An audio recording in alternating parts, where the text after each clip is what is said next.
जय शिवराय मित्रांनो. तर श्रावण मास विषयक आपण एक पोस्टर किंवा बॅनर बनवणार आहोत. हा बॅनर एकदम सोप्या आणि साध्या पद्धतीत पॉवरफुल बॅनर बनवणार आहोत. तर हा बॅनर बनवण्यासाठी आपण जे काही मटेरियल यूज केलं आहे ते डिस्क्रिप्शनमध्ये दिलं आहे, तिथून तुम्ही डाउनलोड करून आपला पोस्टर किंवा बॅनर तयार करू शकता. तसेच PHD फाईलची लिंकसुद्धा तिथे दिली आहे. त्याला कुठलाही पासवर्ड नाही, तुम्ही तेही डाउनलोड करून यूज करू शकता. तर सर्वप्रथम पोस्टर करण्यासाठी फोटोशॉप ओपन करून घ्यायचं आहे. त्यानंतर आपण एक कॅनव्हास तयार करून घेतला आहे. कॅनव्हासची साईज तुम्हाला ज्या पद्धतीचा पोस्टर बनवायचा आहे त्या पद्धतीने तुम्ही साईज घेऊ शकता. त्यानंतर त्यावरती एक सॉलिड कलर घ्यायचा आहे. तर मी हा सॉलिड कलर घेतला आहे, त्याचा तुम्ही हॅशकोड पण बघू शकता. त्यानंतर त्यावरती आपण एक समुद्राची PNG यूज केली आहे.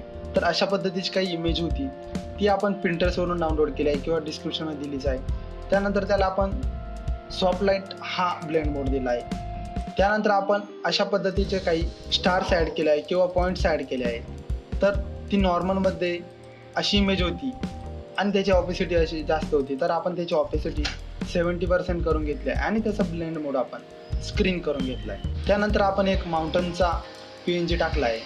अशा पद्धतीचं काही PNG होता, तर आपण त्याला सॉफ्ट लाईट हा ब्लेंड मोड दिला आहे आणि त्याची ऑपेसिटी आपण 55% करून घेतली आहे. त्यानंतर आपण त्यानंतर आपण केदारनाथचा इथे एक फोटो घेतला आहे. तर अशा पद्धतीचा काही फोटो होता, तर त्याला आपण ऑपेसिटी कमी करून त्याचा ब्लेंड मोड चेंज करून या साईडने मास्क करून घेतला आहे. त्यानंतर तो अशा पद्धतीच दिसतो. त्यानंतर आपला शिवजीचा मेन जो फोटो होता तो घेतला आहे आणि आपण त्याला खालच्या साईडने थोडा मास्क केला आहे. त्यानंतर खाली आपण श्रावण मासारंभ हा PNG टाकला आहे. त्यानंतर आपण त्याला टेक्स्चर दिला आहे. तर टेक्स्चर देण्यासाठी आपण एक नवीन लेअर घेतली आहे आणि त्याला डबल क्लिक करून लेअर स्टाईल दिली आहे. लेअर स्टाईलमध्ये ग्रेडियंट ओव्हरले दिला आहे. तर अशा पद्धतीचं काही ग्रेडियंट ओव्हरले दिला. फक्त स्टाईलमध्ये आपण त्याला डिमॉन्ट ही स्टाईल दिली आहे आणि आपण त्याला ओके केलं आहे. त्यानंतर अशा पद्धतीचं काही तो टेक्स्ट होऊन जाईल.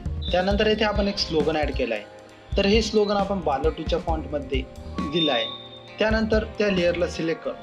येथे खाली आल्यानंतर इथे तुम्हाला अंडरलाईनचं ऑप्शन भेटेल. इथे अंडरलाईन दिली आहे. त्यानंतर या साईडला सुद्धा आपण एक दुसरं स्लोगन ॲड केलं आहे. त्याचाही फॉन्ट आपण बालोटूच ठेवला आहे. त्यानंतर खाली पवित्र श्रावण मासाच्या सर्व भक्तांना शुभेच्छा हा टेक्स्ट आपण टाईप करून घेतला आहे. तर हा टेक्स्ट आपण पॉपिट फॉन्ट आहे तो यूज केला आहे. त्यानंतर आपण शरद फॉन्टमध्ये मंगलमय शुभेच्छा हा टेक्स्ट टाईप करून घेतला आहे आणि त्याची कलर हा थोडा पिवळसर व्हाईट कलर जो असतो तो कलर दिला. त्यानंतर आपण येथे एक लाईट ॲड केली आहे.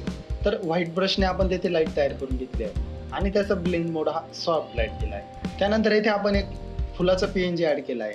त्यानंतर आपण येथे बॉक्स एक ॲड केला आहे आणि त्याच्यामध्ये फोटो क्लिपिंग मास्क केला आहे. तर हे प्रोटोकॉलची PNG आहे. तर अशा पद्धतीने आपण प्रोटोकॉलही ॲड करू शकता.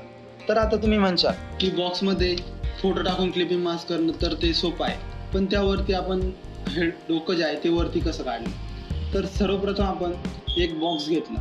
बॉक्समध्ये आपण एक फोटो क्लिपिंग मास्क केला आणि त्याचीच डुप्लिकेट लेअर घेतली. डुप्लिकेट लेअर केल्यानंतर त्यालाही आपण येथे अल्ट दाबून मास्कवरती क्लिक केलं. पूर्ण फोटो गायब झाला आणि आपण ब्रश घेतला. आता इथे ब्लॅक लेअर आहे तर आपण इथे व्हाईट कलर घेणार आहे आणि इथे डोक्यावरती फक्त ब्रश करणार आहे. अशा पद्धतीने आपण त्याला क्लिपिंग मास्क करून हेडवरती घेतला आहे. त्यानंतर या साईडला आपण सर्कल घेतला आहे. सर्कलमध्ये आपण फोटो क्लिपिंग मास्क केले आहे. तर हे 3 फोटो होते, तर 3 फोटो 3 सर्कलमध्ये क्लिपिंग मास्क करून घेतले आहे. त्यानंतर आपण खालच्या साईडला प्रोटोकॉल ॲड करण्यासाठी आपण एक रेक्टँगल ड्रॉ करून घेतला आहे. तर येथून रेक्टँगल टूलवरनं आपण तुम्ही एक रेक्टँगल ड्रॉ करू शकता.